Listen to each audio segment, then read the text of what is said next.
Hey family, it's Tasha Mama Bear Prepping. Welcome to the channel. Welcome back to the channel. I just want to get into a topic today that specifically was brought to my attention by a subscriber, and she wanted to, or was inquiring about how to prepare for grid down, but in the sense of preserving food. How do you, how are we going to keep our food safe and keep perishable type foods preserved in a way that they will last, right?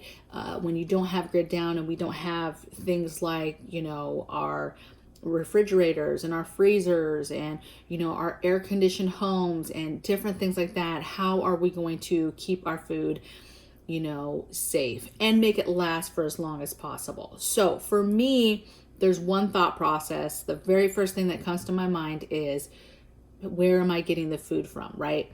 The thought I want you to take going into this entire video as I go through it is, where are you going to get your food? You have to get food in order to preserve food. If you do not have food, don't have a way to get food, make food, grow food, then you're not going to be able to preserve it. So then this video really doesn't make sense. It doesn't even matter because you haven't learned the skills to be able to preserve food. So hold that thought, and then I break this down into two kind of sections. I break it down into short-term and long-term, right?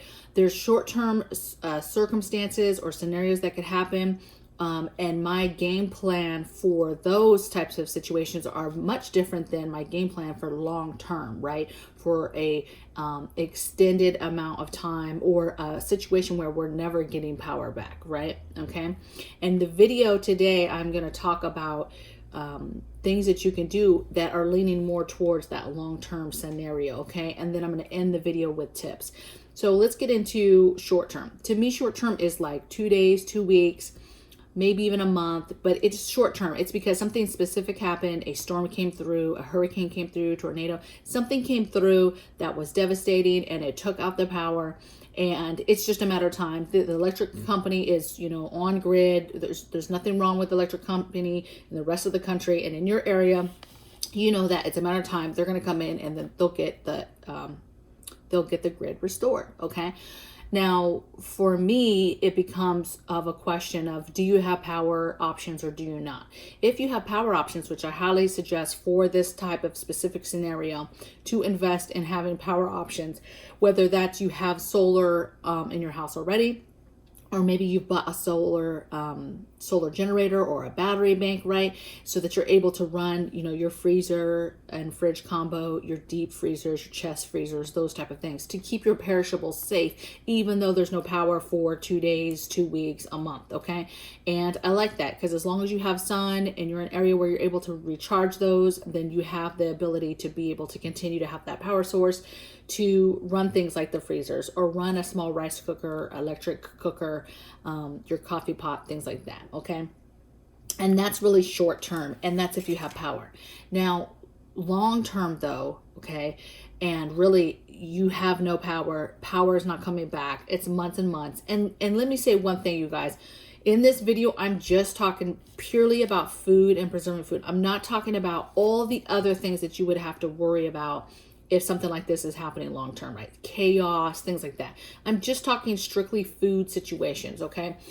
Again, it starts with, where are you getting your food to preserve? Now, listen, I get it. We're preppers. We're people who prepare. So you probably, hopefully have food, canned food, or food you've canned already in your prepper pantries, right? In your pantries, ready to go. You've been stacking stuff, okay? And that's going to last you for however long you got done before something like this happens. However, you want to be thinking, what do you do the day that runs out? You have to continue to be able to get food, because one day that food is going to run out. Okay. So think about how you're getting food. Some ideas, are you hunting? Are you foraging? Are you trapping? Are you fishing maybe? How are you getting your meat? Is it from a local butcher? There's still a farmer or somebody that's still raising animals that you're able to procure some sort of meat from them. But how are you doing that if it's a total collapse? Are you bartering? Do you have something to barter? Do you have a skill? How are you getting that meat? And are you able to get it? If you're able to get it from somebody else, they're going to want something in return for that. Okay. Eggs, fresh eggs from a neighbor or a homesteader, okay? Be thinking about where you could get this fresh stuff. But again, if it's total collapse, how are you getting this stuff? What do you have to give, okay? So having the skills of having to figure out how to forage and hunt and fish and things like that is a skill. And not everybody's going to be able to just pick up a bow and arrow and know how to use that, okay? Much harder than it looks, okay? So, and it's a frustrating thing when you're first starting to learn. There's a lot of patience involved, and it's easy to get frustrated, okay? So how are you getting food, okay? Are you growing it? Do you have a garden? Again, I stress all the time, you need to start that now, because it has a huge learning curve, and it takes a while to get that down pat. You have homesteaders who've been homesteading maybe 4 or 5 years and still learning something. They will tell you they're learning something every single day with gardening. Every day I'm learning something with gardening, and I just have a little patio garden, okay? So you need to get your seeds, you need to get your food going, and wherever you're at in life, as far as where you live, start growing something with your own hands and learning how to do that, okay? Because if you are successful at that, you're gonna need to be able to preserve that food, okay? Now let's get into preservation. Now preservation, our ancestors, people before us, I'm talking, Stone Age times, cart and buggy type days, horses, carriages, that type of thing. How did people, before there was power, how did people preserve their food? Okay. And so I'm going to give you a couple of ideas. And what's great about now is we're in a time where you can get things on the internet right now. You can buy things to make even us going back into a no power, horse and, cart type days. There are things that you can buy now to help that, ease that, and not be so hard. Okay. Garden tools, a hoe, a rake, things like that. Okay. So you need to start buying those things. All right. So let's get into it. So preservation, there's canning. Canning I love because even in the short term or long term, it's something that I'm going to do, right? Okay, if the power goes off for, let's say, a few days, I start canning food, okay? You can can over an open fire. Maybe you still have gas available to you. Whatever the case may be, you're able to can food still. And so you want to make sure that you have a canner and you're canning. And that's something I'm doing because I don't want to be depending on that solar generator. So even though I'm using that and I'm using that to keep my freezers and my perishable foods okay, I'm going to be canning and desperately trying to make that food go from perishable to a shelf-stable food.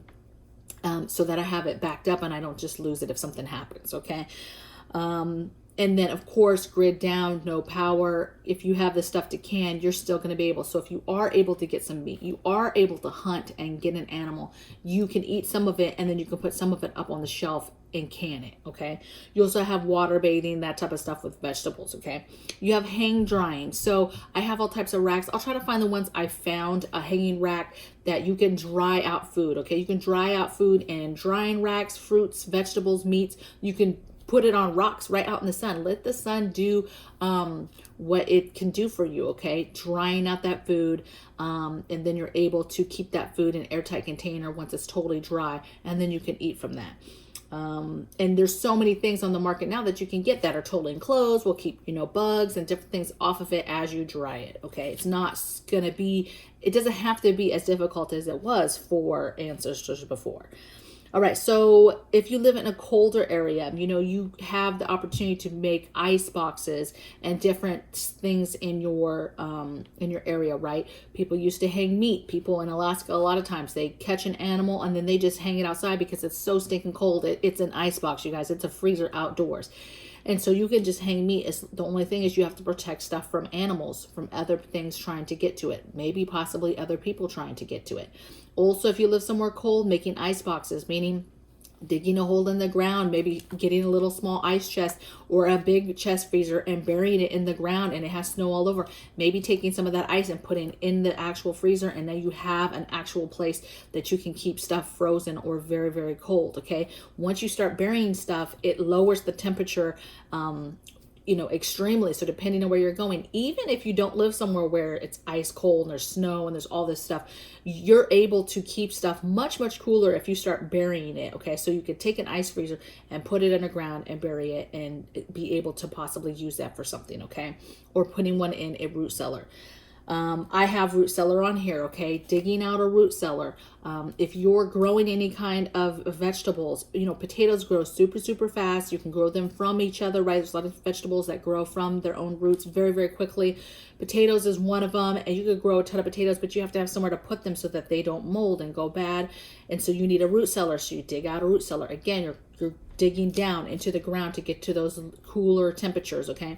And you can grow your garlic and onions and potatoes and things like that, and keep that in your root cellar so that that stuff will stay longer, okay? Again, you can take it a step further.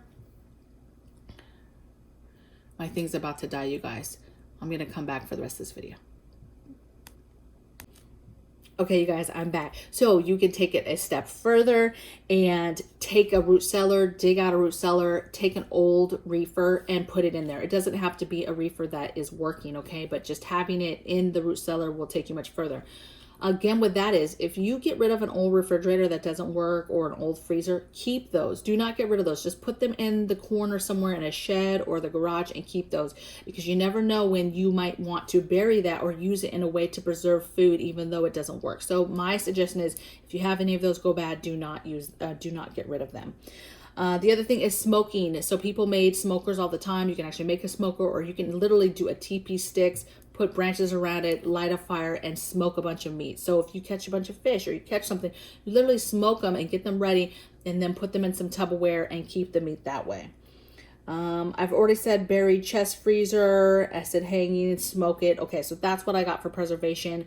Let's get into tips. So tips is books, how-to books.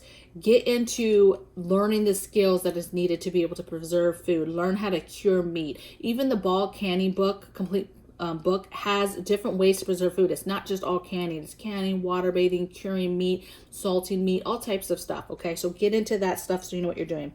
Get the things that are needed, right? Get the vinegar for canning, get the vinegar or the salt for curing meat, get the racks for, drying out meat, the racks for that hang. Get the jars, get a brake bleed. Okay, that's how you can vacuum seal your jars without having power, right? It's a hand way of closing a jar, okay? Get all your canning stuff, extra jars, lids, bands, the plastic caps, so that when you open a jar and you want to still use it, you haven't used everything in it, you can put on the plastic cap onto it.